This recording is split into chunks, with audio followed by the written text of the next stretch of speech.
Hello friends, today we will discuss some of the important PYQs of pharmacology and we will also discuss the topic which are related to these questions. So first question for today is mechanism of actions of fluoroquinolones. So mechanism of actions of fluoroquinolones. We know that the fluoroquinolones are the type of antimicrobials and they mainly act by the DNA gyrase inhibitor. So answer will be DNA gyrase inhibitor. What is the DNA gyrase? So DNA gyrase is the enzyme which help in the uncoiling of the DNA strands.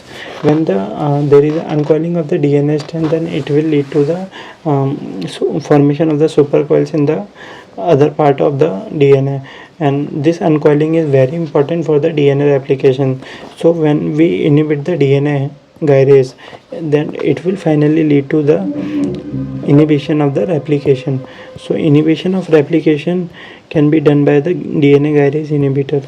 The examples of DNA gyrase inhibitors are fluoroquinolones are levofloxacin, moxifloxacin, norfloxacin, ofloxacin, and ciprofloxacin. The properties of fluoroquinolones are they are given orally and they are mainly the cidal drugs that they will kill the bacteria, and they have very wide spectrum. They can be given for gram positive as well as gram negative, and they are mainly contraindicated in the children's in pregnancy and in renal failure. But three drugs which are the PMT, pfloxacin, moxifloxacin, and the trevofloxacin, these can be given in the renal failure, but they are then contraindicated in the liver failure because they mainly metabolize by the liver. So they can be given in the renal failure, but they are not given in the liver failure. Now, second question for today is which drug is not used for the pulmonary hypertension? We know that in the pulmonary hypertension there is the increase in the BP in the pulmonary artery.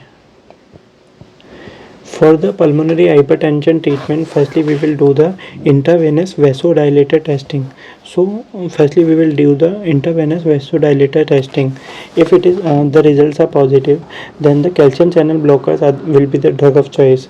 If the results are negative, then the endothelin antagonist will be the drug of choice.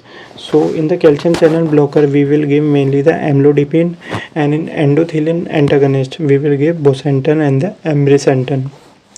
Other drugs that can be given in the pulmonary hypertension are phosphodiesterase inhibitor such as the sildenafil, tadalafil, and prostacyclins such as iliprost, selexipag. So in the question now we can see which drug is not used for the pulmonary hypertension.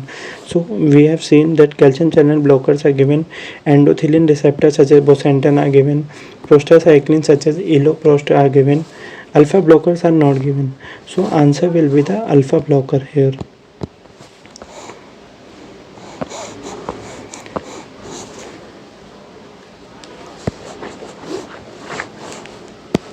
So next question for today is regarding efficacy and the potency of the drug, which all are true except. So we have to find the false statement in this. So the first statement is that in a clinical setup, efficacy is more important than potency. This is the true statement because we have the aim of any drug or aim of any drug is to treat the disease. So its efficacy should be high.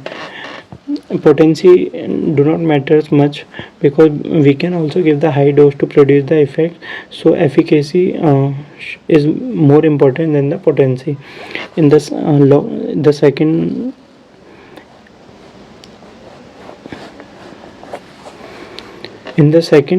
statement, it is given in the log DRC curve, the height of the curve correspond to the efficacy.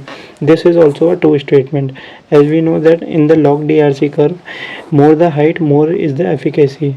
For example, in this graph, in the log DRC, A will have more efficacy than the B.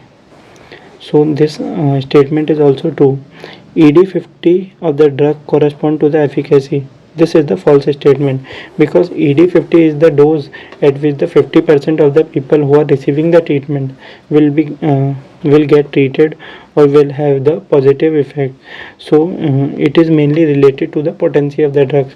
Lesser the ED50, more will be the potency of the drug. So in the log DRC curve, if the curve is toward the left side, then it is more potent, and if the curve is toward the right side, then it will be less potent, because more dose will be required to produce the same effect, and here the less dose is required to produce the same effect. So it is more potent, and the second one is less potent. Next question for today is, zero order kinetics is otherwise known as the saturation kinetics. It is independent of. So zero order kinetics are those drugs in which the rate of elimination is amount constant. That a constant amount per unit time will be eliminated. So it is independent of the plasma concentration. So independent. And if we talk about the first order kinetics and the zero order kinetics, in the first order kinetics, rate of elimination is directly proportional to the plasma concentration, and the constant fraction is eliminated. But in the zero order kinetics, it is a amount constant, so rate of elimination is independent of the is constant and is independent of the plasma concentration. If we talk about clearance and the T half, then they are constant in the first order kinetics, and if we talk about zero order kinetics, then the clearance and T halves are both are dependent on the plasma concentration. If we talk about those drugs which follow the zero order kinetics, then we have to remember the mnemonic 0 watt. In the 0 watt, W stands for the warfarin, A for alcohol or aspirin, T for theophylline, and another T for tolbutamide, and then power, P for the phenytoin. Now the next question is, filgrastim is used for the treatment of. So filgrastim is the colony stimulating factor, and colony stimulating factors are used for the neutropenia. So colony stimulating factors can be of two types: GCSF, which is the granulocyte CSF, and the GM-CSF, which are granulocyte and monocyte CSF. So both are used for the neutropenia. So example of GCSF is filgrastim, which is given in the question, and the example of GM-CSF is sargramostin. So it is also given in the case where we have to increase both granulocyte and the monocytes. So if we talk about the RBC, WBC and platelets, so the alternate drug which can be given for increasing the RBC, WBC and platelets are the, for RBC, erythropoietin we have to give, so we will give darbepoetin, and it is used in the case of anemia. For WBC we have already seen CSF, filgrastim and the sargramostin, and for the platelets we will give interleukin 11. The example of interleukin 11 is oprelvelkin. So here we can see ELVE, so it is similar to the 11, and IN interleukin, so interleukin 11, so it is a interleukin 11, and it is given in the case of thrombocytopenia. Now the next question is, guanethidine. Guanethidine is used in the treatment of which of the following condition? So guanethidine acts by blocking the release of non-adrenaline, so it will decrease the adrenaline, so all the adrenergic action will be decreased, and it is mainly used in the as a 10% eye drops in the thyrotoxic ophthalmopathy. So it is used in the thyrotoxic ophthalmopathy, and it will act by decreasing the non-adrenaline, so adrenergic action will be decreased. Finasteride is a, so finasteride, as we know that finasteride, if we talk about the Leydig cells, then Leydig cells will release the testosterone. This testosterone is converted into 5-HT, which is the 5-hydrotestosterone. Dihydrotestosterone. So, and this dihydrotestosterone will work on the androgen receptor and produce an effect. Mainly it is related to the prostate growth. So it is related with the BPH, etc. prostate cancer.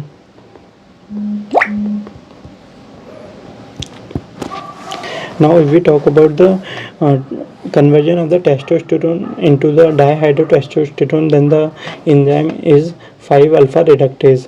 So if we have to stop the conversion of testosterone to DST, then we have to give the 5-alpha reductase inhibitor, and these are the example of 5-alpha reductase inhibitor are the finasteride.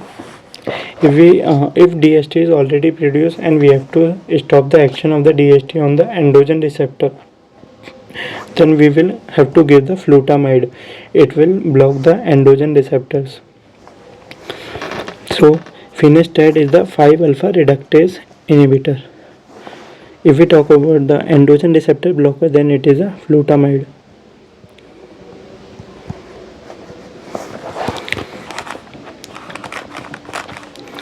Now, spironolactone should not be given with the following pharmacological agent. So, we know that spironolactone is the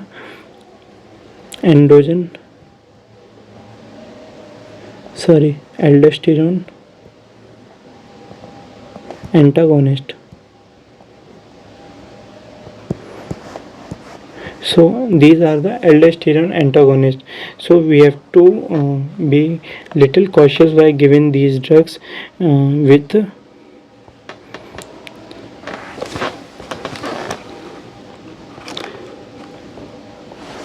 ACE inhibitors. So we will not give them with the ACE inhibitors, because ACE inhibitors or spironolactone will block this pathway of RAS. So in the RAS pathway, we know that from the JG cells, renin is released, and then it will convert the angiotensinogen to angiotensin 1. Then angiotensin 1 is converted into angiotensin 2, and then it will act on the aldosterone, and aldosterone will act by retention of the sodium and the H2O, and it will release K plus and the H plus. Now if we block the aldosterone, if we give the aldosterone antagonist, then they will block the aldosterone, and there will be increase in the K plus and H plus. So similarly, if we give ARBs or ACE inhibitor, they will also inhibit this pathway, and they will finally lead to increase in the K plus and H plus, and decrease in the sodium and H2O. So increase in K plus will lead to the deathful situation due to the hyperkalemia. So hyperkalemic acidosis is a life-threatening condition, so we have to prevent it. So we will not give the ACE inhibitors along with the spironolactone, because they both will inhibit the RAS system and will lead to the hyperkalemic acidosis. Maximum plasma protein bound drug is. So we have to see the plasma protein binding. So what is the plasma protein binding? Firstly, we will study that. So plasma protein binding are the when the drugs bind to the proteins in the plasma. So acidic drugs mainly bind with the albumin, and basic drugs bind to the glycoproteins, acid glycoproteins. So if there is high ppb, then it will lead to the decrease in the volume of distribution, because the drugs will be bind to the plasma proteins, and they will not enter into the tissue, and duration of action will also increase, because they will get bind to the plasma proteins, and they will be not available for their action, and they will be released slowly whenever needed, and decreased filtration will be there. So the maximum plasma protein bounding drugs is the verapamil. So it is a fact based question, and we know we have already studied what is the ppb. CYP3A inhibitors is ORAR. So CYP3A, CYP26, CYP2, C19, these all are the microsomal enzymes, and they are important for the metabolism of the, they help in the metabolism of various drugs such as the cyclosporin, tacrolimus, statins, etc. And for CYP2D6, we will remember by 2D6. So 2 for beta blocker, D for antidepressant, and 6 for anti-arrhythmia, because in 6 is similar to the sex, and in the sex there is an increased heart rate which is similar to arrhythmia. And in CYP2 C19, so C19 is similar to the clopidogrel, Cl of clopidogrel. So inhibitors of CYP3A4 are ritonavir, erythromycin, verapamil, ketoconazole, and diltiazem. And for CYP219, it is PPI. So PPI should never be combined with the clopidogrel. So here it is asked which are the CYP3A inhibitors. So ritonavir and verapamil, both are the CY. So ritonavir and verapamil. So answer will be A and C both. So answer will be D, because they will both inhibit the CYP3A4. In the metabolism of alcohol, high dose of aspirin and phenytoin mechanism is. So we have already seen above that in the zero order kinetics, the examples are the 0 watt power, and in A, alcohol and aspirin, when the aspirin is given at the low dose, then it will follow the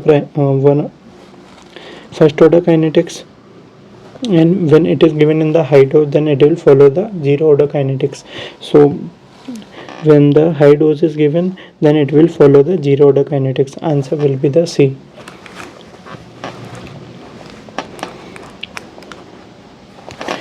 Next question is type B adverse drug reaction is. So we have to remember all the adverse drug reaction, and it can be remembered by A, B, C, D, E. A for augmented reactions, B for bizarre or unpredictable reaction which cannot be predicted, C for the chronic reactions, D for the delayed reaction, and E for ending of use reaction. When the drug is stopped, then what can be the adverse effect? So if it is as about the type B adverse reaction, so it will be the bizarre or the unpredictable reaction. So answer here will be B, unpredictable or bizarre reaction. Next question is urinary bladder spasmolytic have local anesthetic property. So it is asked that urinary bladder spasmolytic are those which decrease the spasm, have local anesthetic property. So if we talk about the urinary bladder, then there is increased spasm by the cholinergics and decreased spasm by the anticholinergics. In the anticholinergics, we will give oxybutynin. These are the antimuscarinic, and they will have the local anesthetic property also. So the answer here will be oxybutynin, because it is the spasmolytic which has the local anesthetic property.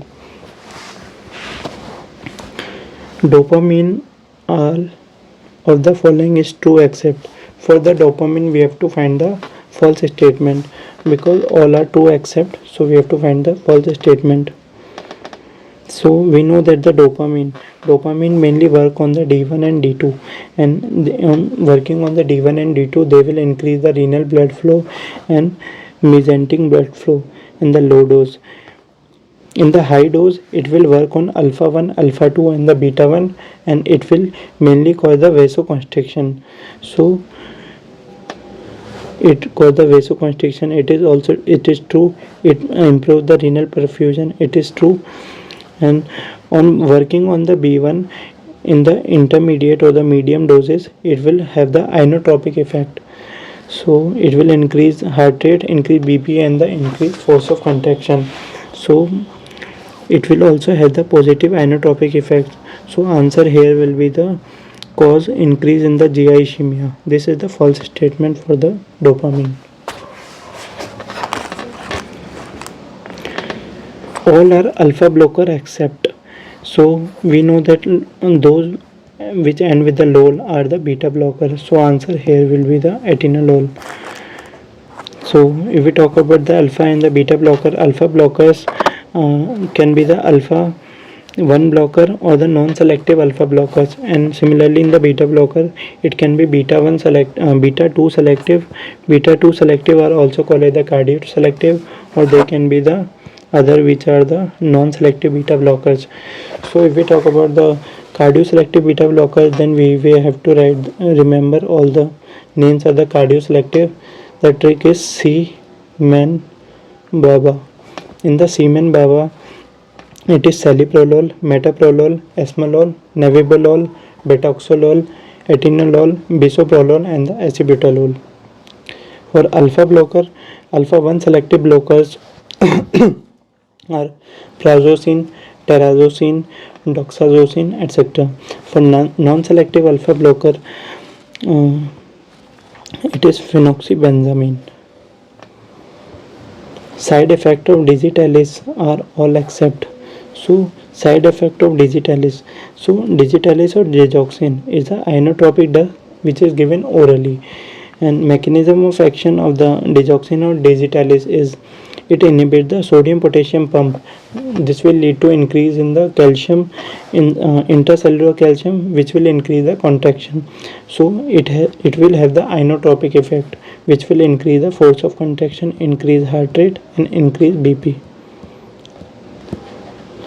So it is used in the atrial fibrillation to decrease the AV conduction. It will decrease the AV conduction, so it is used in the AV fibrillation, and also used in the congestive heart failure.